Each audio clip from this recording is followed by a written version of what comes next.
Assalamualaikum. Nama saya Muhammad Hafiz Rahman Syafruddin. Nombor matrik 2313-0495. Hari ini saya akan menerangkan mengenai saya punya idola, iaitu Ustaz Haji Ilyas. Siapakah Ustaz Haji Ilyas? Siapakah beliau? Ramai orang yang kenal Ustaz Haji sebagai seorang penceramah yang pelafaz dan santai. Cara beliau menyampaikan ilmu agama membuatkan orang muda dan orang tua mudah faham. Tapi di sebalik personality TV yang kita nampak ceria, beliau adalah seorang pendidik. Beliau juga telah menumbuhkan sebuah pusat pendidikan besar bersama Al-Barakah.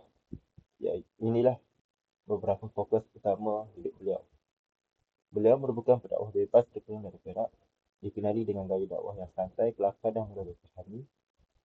Fokus beliau lebih tertumpu pada pendidikan, keluarga dan pembaguan masyarakat. Kisah beliau. Kisah pertama ini adalah pelajaran paling penting untuk kita sebagai pelajar.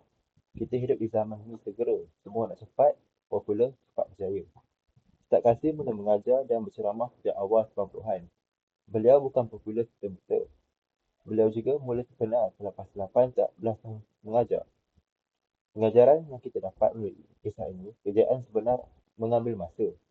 Janganlah kejar viral sahaja, tapi kejar juga ilmu istiqamah dan buat kerja kita dengan bersungguh-sungguh. Ini supaya ingin dapat mencapai kejayaan pada masa yang akan datang. Antara cabaran untuk membina impian beliau, impian terbesar Ustaz Kazim adalah membina Al-Barakah. Ia bukan sekadar sekolah, tapi sebuah pusat komuniti. Tapi nak membina impian ini sangatlah susah. Pada tahun 2018, beliau menghadapi masalah kewangan yang sangat besar untuk menampung kos operasi. Beliau tak dapat bantuan yang diharapkan. Beliau terpaksa membuat satu keputusan yang sangat menyedihkan, iaitu menjual pusat Al-Barakah tersebut kepada pihak lain. Untuk rumusan, yang pertama, kita boleh belajar melalui kesabaran beliau. Ini kerana beliau mula terkenal selepas 18 tahun membina nama. Dan juga beliau menahan sakit selama 15 tahun. Yang kedua adalah keikhlasan. Fokus beliau adalah untuk mendidik, bukan populariti. Dan yang ketiga adalah ketabahan. Beliau gagal dalam kewangan tapi tidak putus asa, sakit tapi tidak berhenti berjuang.